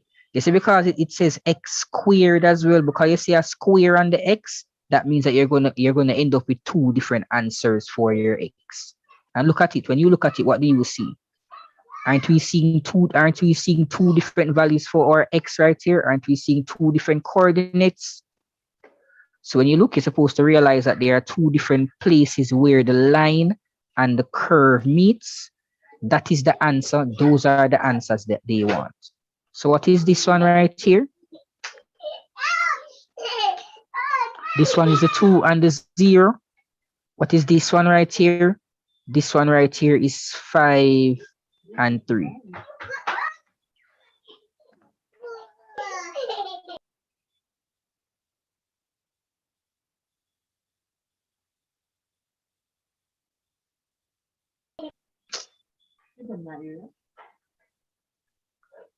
So those are the 2 points right there, 2, 0 and 5, 3. And then you would then write those right here. So 5, 3, 2, 0.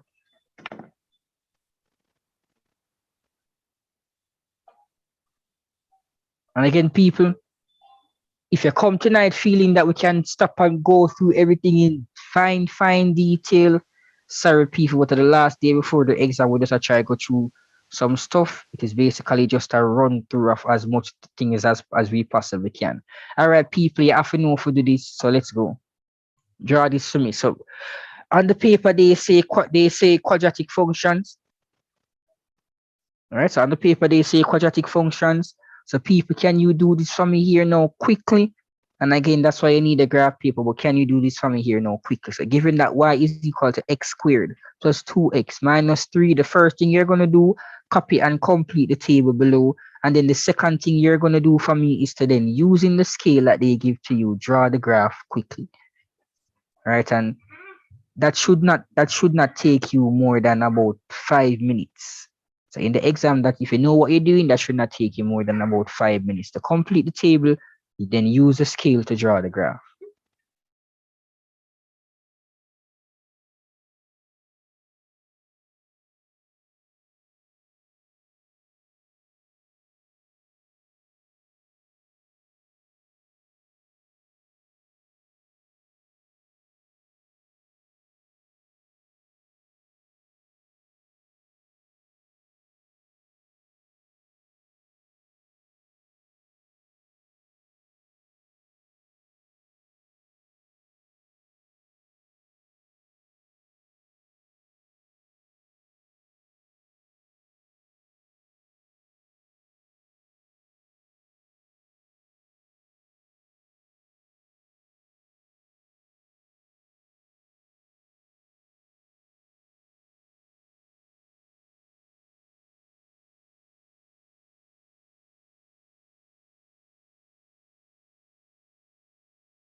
I say, come on, people, take your time, try to work this out. Very important thing that you have to make sure that you can do. All right, they basically told us that this is coming on the exam. So take the time here, draw this one for yourself. So complete the table. Sir, this exact one I come. Oh, come Mr. JD. Come on, man. Obviously not. Obviously not, brother. I mean, not have them kind of links there. No, not some. My links them not so big. Them big, but not so big. You see me?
All right, people.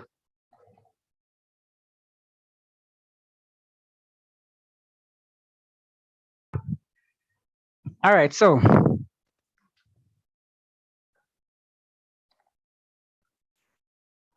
what did we get for the -3? So when x is -3, what did we get? 0. Got 0. And when x is 1, what did we get? 0 also, right? All right, so perfect. It now says using a scale of 2 centimeters. Sir, how you ever get that? How I get what? 0 them right there, sir? Yes, no. Yeah. See what we're using right here? You have y, you have x's. So down here, you're trying to find out y. and you know what the x is that relates to that y. So what you think you're going to do with this -3, Mr.? I don't even remember if Sir, it's Mr. say Jaden. you go plug in the X them in the plug in the next plug in where you plug in. Sir, but me not get 0. That means you're not pay attention to your signs then. Remember, -3 square is 9, sir, not -9, plus -6 minus 3.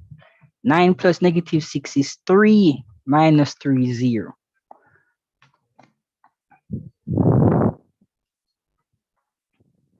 All right, so you're going to get 0 for it right there.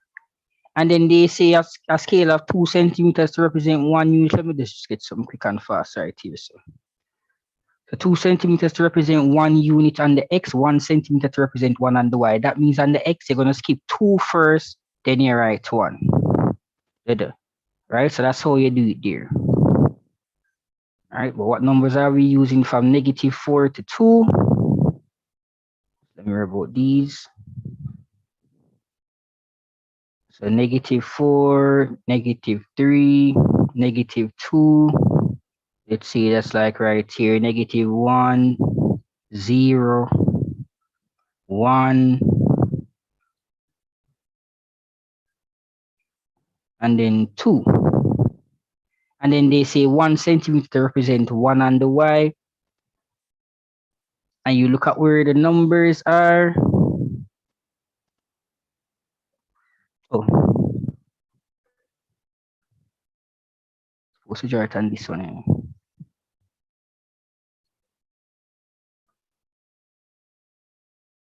Again, people, don't look for my look up which right here. So that is 1, that is 2, 3, 4. Over this side, you know you have your negatives over this side. You know you have your positives going up right here.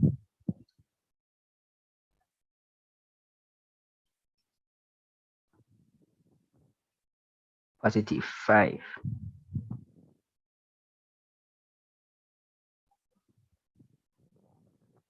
And we have your negatives going on down here.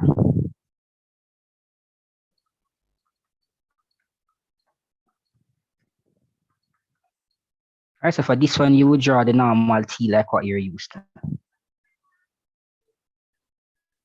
Oh, that's where I went wrong right here. 1, 2, 3, 4. And please, people, please just make sure you follow the scale that they give you. So 2 centimeters for 1 on the X and 1 centimeter for 1 on the Y. And then you simply just plug in, you just plot the points now. So -4, 5, -3, 0, -2, -3. So that's what you do. Plot the different points. So -4 and 5. So -4 is here. 5 is right here. So that's the first point. -3 and 0. So that's your next point. -2 and -3. -1 and -4. 0 and -3. 1 and 0. And then 2 and 5. And then what you do now is that you know how to draw a smooth curve. So take your time, people. Take your time. Obviously, mine is not going to look so perfect, but you're going to take your time and you try your best to make sure that you draw it through all of those points right here, right? Again, mine would not look so perfect, but take your time and try your best to make sure you can draw it through all of those points right there. All right, so the key thing in all of this is just making sure that you get the correct values in the table right here. You see, once you get the correct values in the table right here, right? And how you're going to know, by the way, whenever you're doing these, the numbers are repeating. So 5, 5, 0, 0, -3, -3. And then the one in the middle, that is what we call like the minimum point or the maximum point, the middle one. All right, so this one will be the minimum point. Here, -1, -4.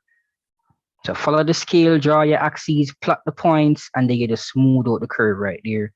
And that is how you draw one of these. So again, let's move on quickly. Circle theorem. You have to know your theorems. You have to know parts of a circle. You have to know about triangles, and most times it has to do with isosceles triangles. You have to know angles in a parallel lines because sometimes you get questions based on those. All right. So see here now A, the circle shown below has center O and the points A, B, C, and D lying on the circumference. A straight line passes through A and B. Angle CBD is 49, angle OAB is 37. Write down the mathematical names of the straight lines BC and OA.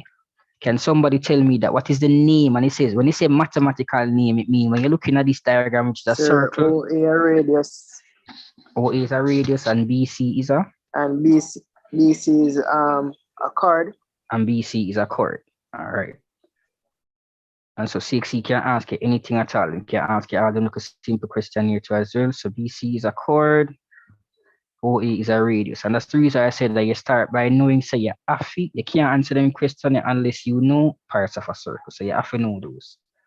Sir, so this is a whole past paper? Yep, every single thing that we're doing is a past paper. So this is an actual past like paper.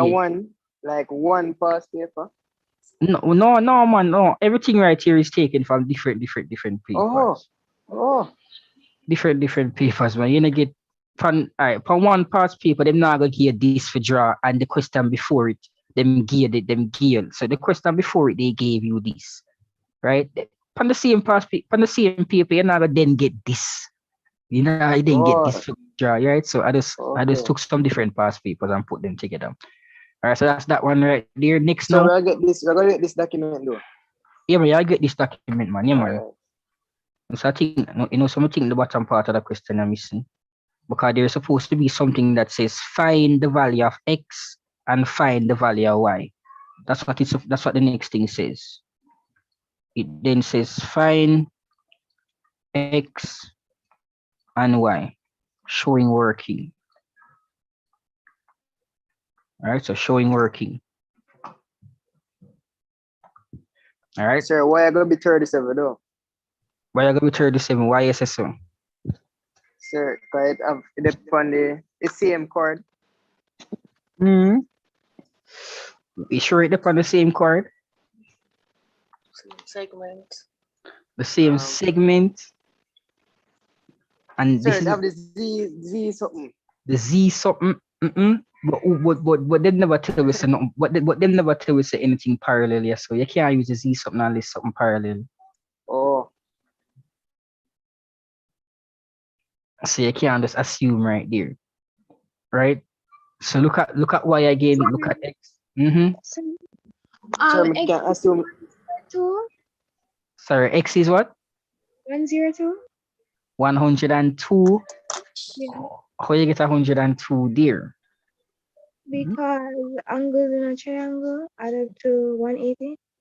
All right, it has something to do with that, but it's still not going to be 102. Check the answer again. So check the answer. 106. All right, so it's supposed to be 106, and your reason is perfect. Your reason is perfectly correct because angles in a triangle add up to 180. What were you going to ask me, Mr. Jaden?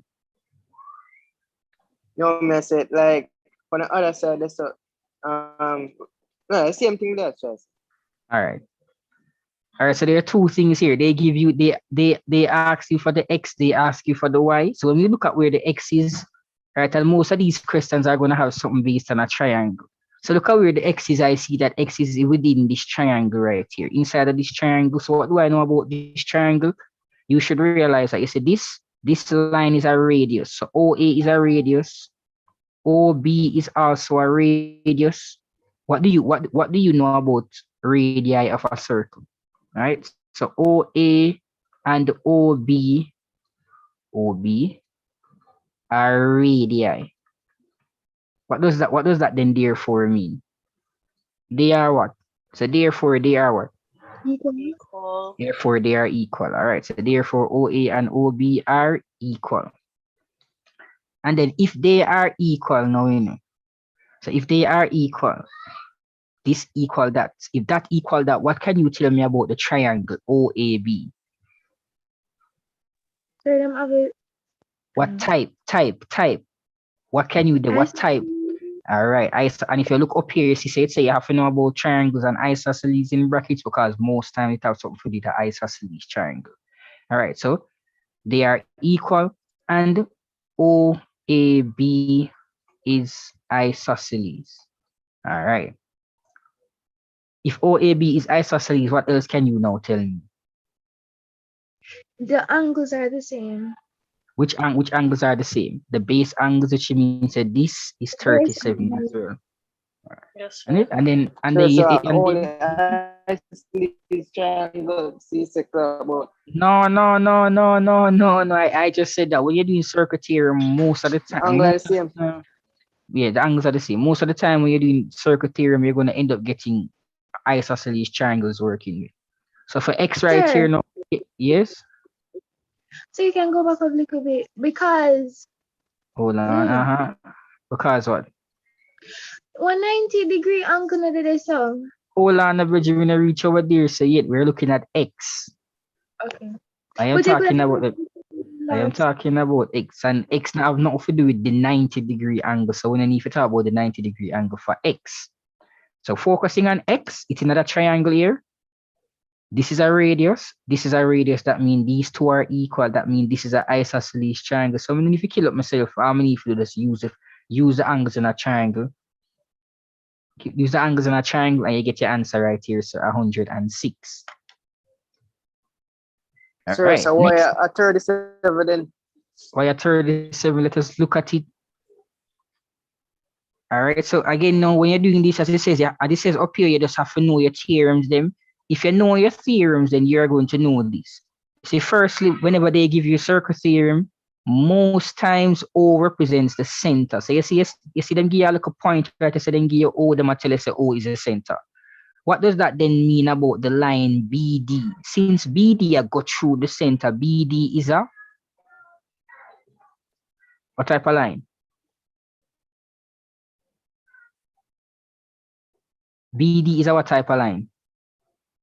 It go through the center O, so it is what type of line? Radius. No, can Diameter. BD. Or diameter. BD. BD. Diameter. Or is a diameter? Yeah, diameter.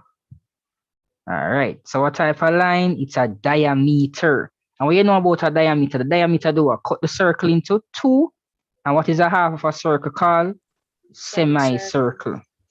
There's a theorem that says angle in a semicircle is 90 degrees. That is why this I got equal to 90 degrees. So you just need to know your theorems then. So I'm just show you now that this is going to be a semicircle because this is a diameter. It cuts it into two. So this is 90 degrees. And then that is how we find the y now because what? Again, angles in a triangle. All right. So again, angles in a triangle. But this time it is 180 minus the 49 plus the 90. That gives me 139 and that gives me 41 degrees. All right. And again, this document is available for those persons in my class. For the others, you probably just link me and I'll still send it to you anyways. All right, people, try this one quickly now. All right, so try this one here for me quickly now. So the diagram below, not drawn to scale, shows circle with a center. Oh, these are tangents. So try this one for me here. Do you know your tangent formulas?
All right.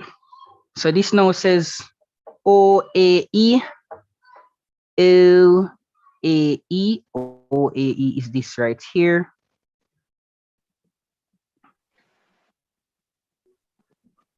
So OAE is that little piece of thingy right there.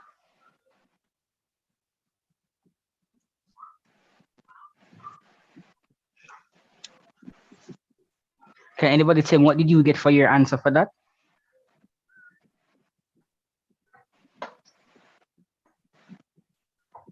A combination. Anyone can tell me what do we get for that for your answer for that? Anybody knows the principle here? We see a tangent. Right, we see a tangent. Do we know our tangent principles? Open the door. Right, do we know our tangent principles? And oh, I even mark out the wrong. I even mark the wrong angle. They say OAE, OAE, that means this angle right here. So sorry about that. This angle. This is what they want. This angle. All of that angle right here. It's 90. Is it 90? Is it 90? It's 90. All right. Yes, it is indeed 90 degrees up. Oh. And what is the principle related to that? I have to always undo. Angles that meet at the angles at the tangent are 90 degrees. No, look at this now. What? Look, it has to do with OA. OA is a what? OA is a what? What type? What is that line called? Radius. All right. AE is a what? AE is called a Tangent. Tangent. So look at this now. The theorem says tangent, all right, and radius meets to form a right angle. And for these theorems, people, you can write it in your own course. You just need to make sure that you're stating the important thing. So I see somebody write 90-degree form at the point of contact at the radius. That is basically the same thing. All right. So that's basically the same thing. So if you want to write it that way, you can also write it that way. Basically the same thing. So all you need to basically know, you just need to make sure so you know that when you have a radius and you have it meeting a tangent, anywhere that they meet, an angle of 90 degrees is going to be formed. All right. So an angle that is 90 degrees, that's going to be formed. So this is 90 degrees. All right. Next, it now asks for AOB. So it is now asking for AOB, which is this angle at the center right here. All right, so that angle at the center right here. Remember that we just figured out that this angle is 90 degrees. And what was the theorem that we used? Tangent and radius meet to form a right angle. Can anybody see anywhere else in the diagram that we can use that same exact form theorem? Angle and radius meeting at 90 degrees. OBE. All right. And so what does that then therefore mean? OBE is equal to how much degrees? Then? 90 degrees. So you see this is going to be 90. All right. This is going to be 90.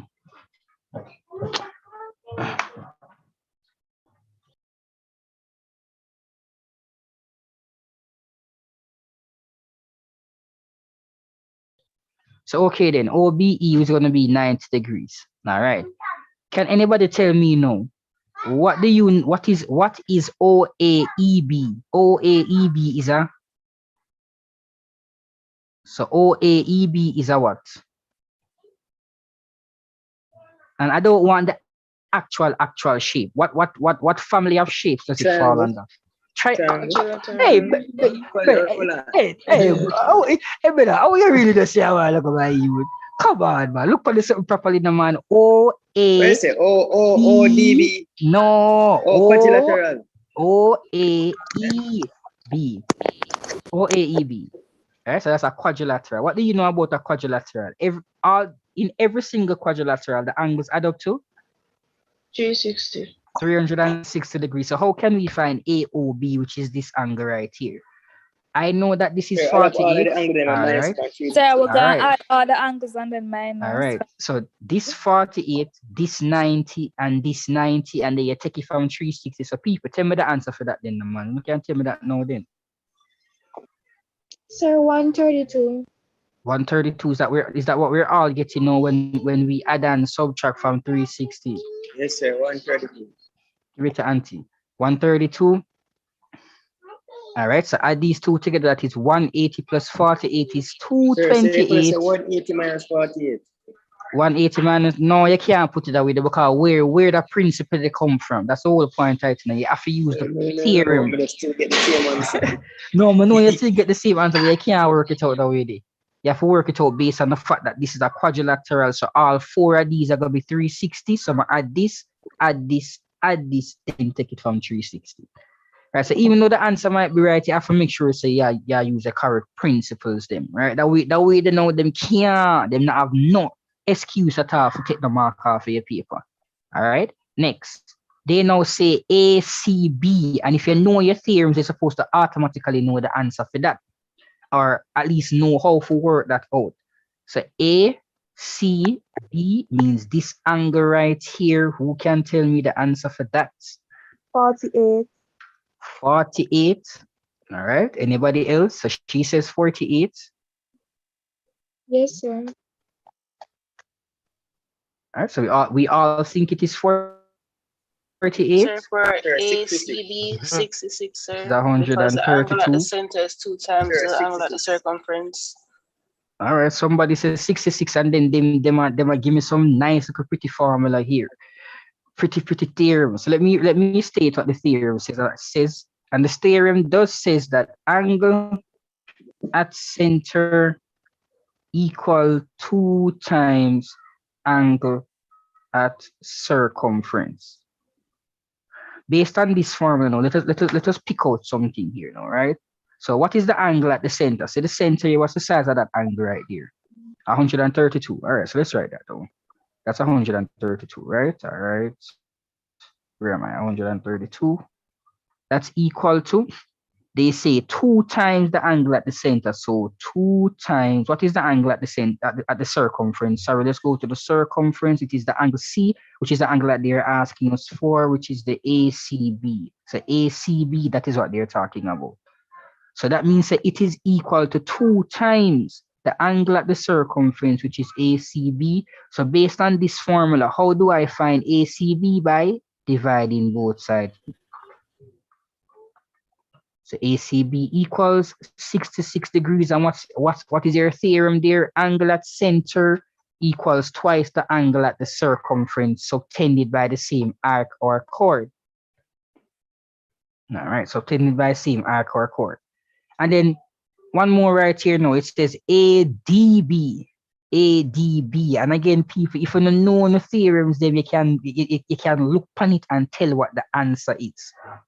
So ADB, just simply identify your angle is going to be this angle right here.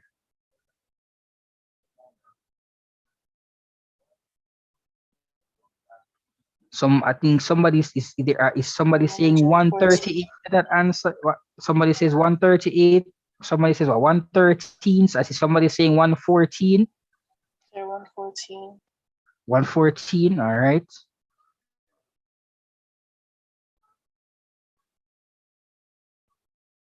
All right, and let me just write this right here.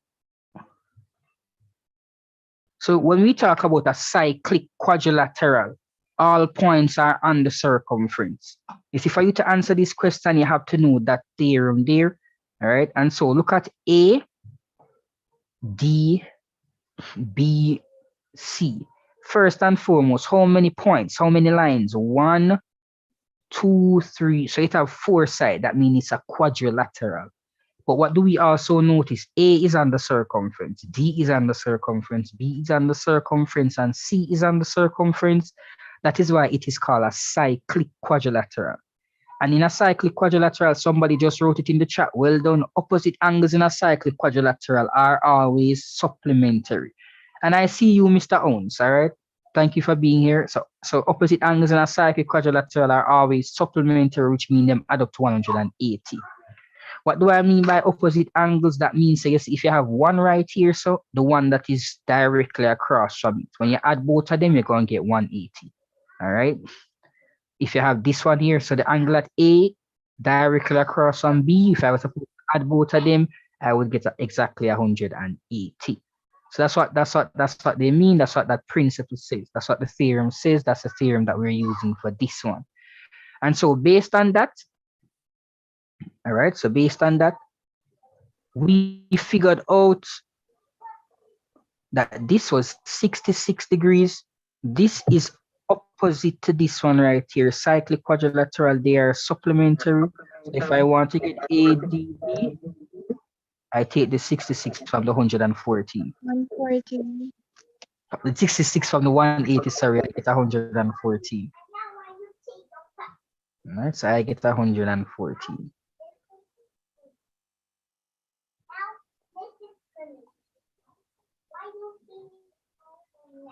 All right. All right, people. So as I had told you guys earlier, no, I have something that I have to do very important at this time now. So I'm gonna have to log off and I'm gonna have to end the live. In the chat now, I'm gonna write it both in the YouTube chat and the Zoom chat here. All right. So I'm gonna write down a meeting ID for Zoom. So I'm gonna write down a meeting ID for Zoom that you guys can use here. All right, hold on. So now about the reflection answer. No man, I have something that I really have to try to sort out now before the 11 o'clock curfew. Right, because the curfew 11 o'clock. So I have to try to sort it out before the 11 o'clock curfew. For the persons who are in my class, when I already know the meeting ID and the link already. Right, so the same exact meeting ID and the link. Right, so you can use that. For those persons who are not in my class, now let me send this thing.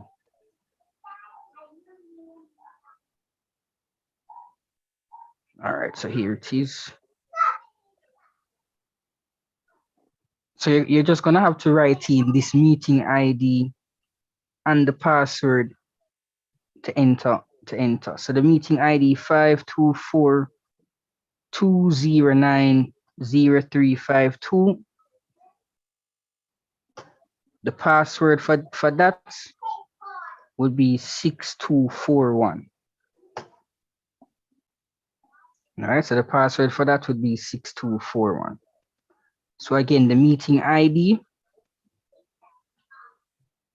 524-209-0352. The password 6241. All right, people, give me till about 10 o'clock. Till about 10 o'clock, then you guys can join me. All right, for the persons who are here, same way on YouTube. For the persons who are here and everything, please, thank you for being here. Thank you for subscribing. Thank you for being here with me. All right, I wish you guys all the best. For the persons who I'm not going to see back for the rest of the night, I wish you guys all the best. All right, I know you guys are going to do very well. Again, as I was saying, for the persons who deferred, that was 180, Miss Patricia. For the persons who deferred the exam to January, I have a very intensive program that is going to make sure that you get that one in January, starting in August. For the persons who probably aren't successful and have to do back over the exam or have to do back the resit in January, again, this also goes to you. A very intensive program to make sure that you get that one for January. All right, everyone. So this is where I'm going to end this part of it, which is the live stream. So I'm going to end the live stream. I'm going to end the Zoom meeting now. You guys can join me back at about 10 o'clock. So anybody who's still up and still want to do some more maths and still have some more stuff to go through, then you can join me back there. Them time there. All right. So see you guys later. All right, sir. Yeah, man. Bless up, everybody. Thank you all for being here and thank you all for subscribing. If you did, for those who have not subscribed already, please subscribe.